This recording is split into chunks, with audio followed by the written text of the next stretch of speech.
ఈ సమయంలో పూజలు ఎక్కువగా చేస్తే మంచి ఫలితం ఉంటుంది. హిందూ సాంప్రదాయంలో పూజలకు ఒక ప్రత్యేకమైన స్థానం ఉంది. పూజలు చేయడం వలన భగవంతుని యొక్క అనుగ్రహం కలుగుతుంది. అంతేకాకుండా భగవంతుడిని ధ్యానిస్తూ ఆయన నామస్మరణను మనసులో తలచుకుని భగవంతుడిపైనే మనసు లగ్నం చేసి పూజిస్తే ముక్తి కలుగుతుంది. గుహుడు, అన్నమయ్య, రామదాసు ఇలా ఎంతోమంది నిష్కల్మషమైన భక్తితో భగవంతుడికి దగ్గరయ్యారు. అయితే భగవంతుడిని పూజించడానికి కొన్ని ప్రత్యేకమైన సమయాలు ఉన్నాయి. ఈ సమయాలలో కనుక భగవంతుడికి నిష్టగా పూజలు చేస్తే ఫలితం అనేది ఎక్కువగా వస్తుందని పండితులు చెబుతున్నారు. కొంతమంది సమయం, సందర్భం లేకుండా ఎప్పుడు పడితే అప్పుడు పూజలు చేస్తూ ఉంటారు. అలా చేయకూడదు. భగవంతుడిని ప్రతిక్షణం ధ్యానిస్తూ ఉండవచ్చు, కానీ ఎప్పుడు పడితే అప్పుడు పూజలు చేయకూడదు. భగవంతుడి యొక్క పూర్తి అనుగ్రహం కలగాలి అంటే తెల్లవారుజామున బ్రహ్మ ముహూర్త సమయం అనేది ఉంటుంది. ఈ బ్రహ్మ ముహూర్త సమయం అనేది 4:30 గంటల నుండి 5:30 గంటల వరకు ఉంటుంది. ఈ సమయంలో కనుక భగవంతుడిని భక్తి శ్రద్ధలతో భగవంతుడిపైనే మనసుని లగ్నం చేసుకుని పూజ చేస్తే కనుక మీరు ఏమి కోరుకున్నా కూడా అది తప్పకుండా నెరవేరుతుందని పండితులు చెబుతున్నారు. అదేవిధంగా సాయంత్రం ప్రదోష సమయం అనేది ఉంటుంది. ప్రతిరోజు వచ్చే ప్రదోష కాలాన్ని నిత్య ప్రదోష కాలమని అంటారు. ఈ నిత్య ప్రదోష కాలం అనేది సూర్యాస్తమయానికి 1 గంట ముందు నుండి ప్రారంభమై సూర్యుడు అస్తమించిన తరువాత 1 గంట వరకు ఉంటుంది. ఈ ప్రదోష కాలంలో కనుక భగవంతుడికి శ్రద్ధగా పూజలు చేస్తే భగవంతుడి యొక్క అనుగ్రహం తప్పకుండా కలుగుతుంది. అంతేకాకుండా ఈ ప్రదోష సమయంలో శివుడికి దీపారాధన చేసి రుద్ర కవచం కనుక చదువుకుంటే శివ అనుగ్రహం కలుగుతుంది. ఎందుకంటే ప్రదోష సమయంలో శివుడు అర్ధనారీశ్వర రూపంలో భూలోకంలో సంచరిస్తూ ఉంటారు. అంతేకాకుండా పురాణాల ప్రకారం ప్రదోష సమయంలో కైలాసంలో రుద్ర తాండవం చేస్తారు అని. రుద్ర తాండవం చూడడానికి సమస్త దేవతలందరూ ప్రదోష సమయంలో కైలాసానికి వెళతారని పురాణాలు చెబుతున్నాయి. కనుక ఈ సమయంలో శివుడికి దీపారాధన చేసి రుద్ర కవచం మరియు అర్ధనారీశ్వర స్తోత్రం చదివి భక్తి శ్రద్ధలతో కోరిక కోరుకుంటే శివ అనుగ్రహం వలన కోరిక అనేది తప్పకుండా నెరవేరుతుంది. అంతేకాకుండా ప్రదోష సమయంలో లక్ష్మీదేవి ఇంటింటికి తిరుగుతుందని పురాణాలు చెబుతున్నాయి.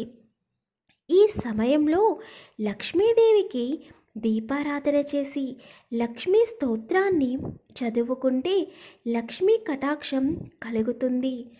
అంతేకాకుండా ఈ ప్రదోష సమయంలో గడపకి పసుపు కుంకుమను రాసి దీపాన్ని పెడితే లక్ష్మీదేవి ఇంట్లోకి వస్తుంది. ఈ ప్రదోష సమయంలో తులసి చెట్టు దగ్గర తులసి మాతకు శ్రద్ధగా దీపారాధన చేసి నమస్కరించుకుంటే ఆడవాళ్లకు సౌభాగ్యం కలుగుతుంది. అంతేగాని మిట్ట మధ్యాహ్నం లేదా రాత్రి సమయాలలో భగవంతుడికి పూజలు చేయకూడదు.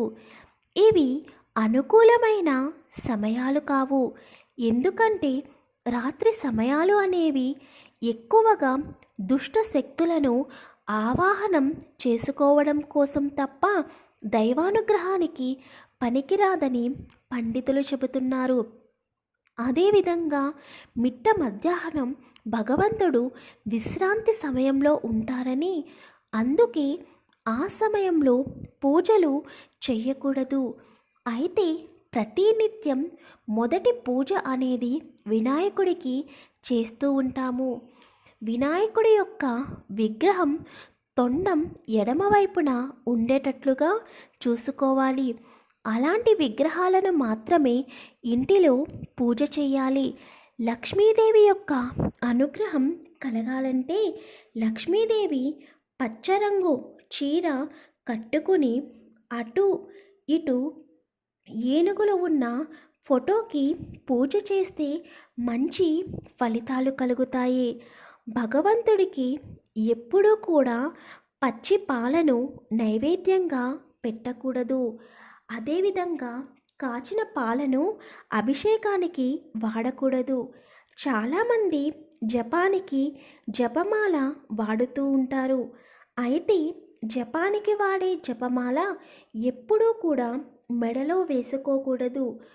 ఒకవేళ మెడలో వేసుకున్న మాల కనుక ఉంటే ఆ మాలను జపానికి వాడకూడదు. జపమాలను చూపుడు వేలుపైన ఎప్పుడూ కూడా తిప్పకూడదు. మధ్య వేలుతోనే జపాన్ని చేయాలి. పూజ చేసుకునేటప్పుడు తప్పకుండా ఆసనాన్ని వేసుకుని పూజ చేయాలి. అయితే ధ్యానం చేసుకునేటప్పుడు ఆసనాన్ని ఎప్పుడూ కూడా అడ్డంగా వేయకూడదు. నిలువుగా వేసుకుని మాత్రమే కూర్చోవాలి. ఇంట్లో తప్పకుండా ప్రతిరోజు సాంబ్రాణి ధూపం వేయాలి. ఇలా సాంబ్రాణి ధూపాన్ని ఇంటిలో ప్రతినిత్యం వేయడం వలన ఇంటిలో ఎటువంటి నెగిటివ్ ఎనర్జీ ఉన్నా బయటికి పోతుంది. ఎప్పుడూ కూడా ఒక ప్రమిదలో దీపాన్ని వెలిగించకూడదు. 2 ప్రమిదలను ఒక ప్రమిదపై మరొక ప్రమిదను పెట్టి దానిలో మాత్రమే దీపారాధన చేయాలి. అంతేకాకుండా 2 దీపపు కుందులు పెట్టి పూజ చేస్తే భగవంతుడి యొక్క అనుగ్రహం కలుగుతుంది. లక్ష్మీదేవి అనుగ్రహం త్వరగా కలగాలంటే లక్ష్మీదేవికి పాలను నైవేద్యంగా సమర్పిస్తే మంచి ఫలితం కలుగుతుంది. ఎందుకంటే లక్ష్మీదేవి పాల సముద్రం నుండి పుట్టిందని పురాణాలు చెబుతున్నాయి. కష్టాల నుండి త్వరగా ఉపశమనం పొందాలి అంటే జ్యేష్ఠాదేవికి పులిహోరాన్ని నైవేద్యంగా సమర్పిస్తే కష్టాలు అనేవి త్వరగా తీరిపోతాయి.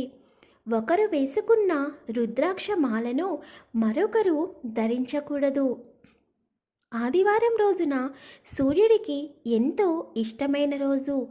ఈ రోజున సూర్యదేవుడిని ఆరాధించడం వలన అనారోగ్య సమస్యలు ఉండవు.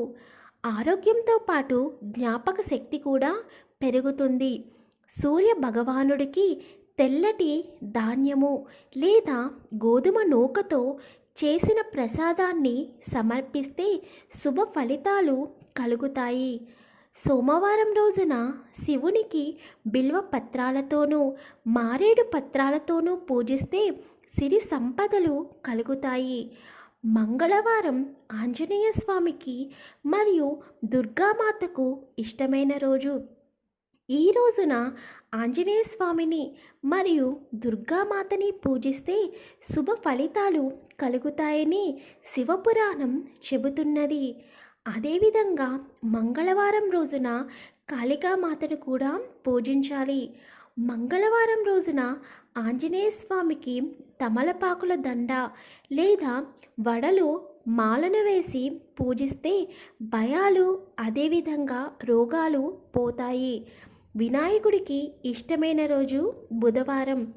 ఈ రోజున అనుకున్న పనులు జరగాలని అనుకునేవారు ఎర్రటి మందారాలతో వినాయకుడికి భక్తి శ్రద్ధలతో పూజిస్తే ఆటంకాలు తొలగిపోయి అనుకున్న పనులు నెరవేరుతాయి.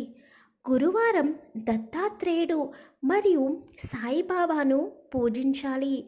ఈ రోజున వీరిద్దరిని పూజించడం వలన ఆయుష్ మరియు ఆరోగ్యం కలుగుతుంది. అదేవిధంగా గురువారం రోజున సాయిబాబాకు పాలతో మరియు నెయ్యితో చేసిన పదార్థాలను నైవేద్యంగా సమర్పించి అర్పించాలి. ఇలా చేయడం వలన సాయిబాబా యొక్క అనుగ్రహం కలుగుతుంది. అంతేకాకుండా ఈ రోజున పసుపు రంగు వస్త్రాలను దానం చేయడం వలన శుభ ఫలితాలు కలుగుతాయి. శుక్రవారం రోజున లక్ష్మీ అమ్మవారిని భక్తి శ్రద్ధలతో పూజించాలి. శనివారం కలియుగ దైవం అయిన వెంకటేశ్వర స్వామికి ఇష్టమైన రోజు కనుక ఈ రోజున ఆలయానికి వెళ్ళి వెంకటేశ్వర స్వామి ఆలయం చుట్టూ ప్రదక్షిణలు చేస్తే దోషాలు పోతాయి.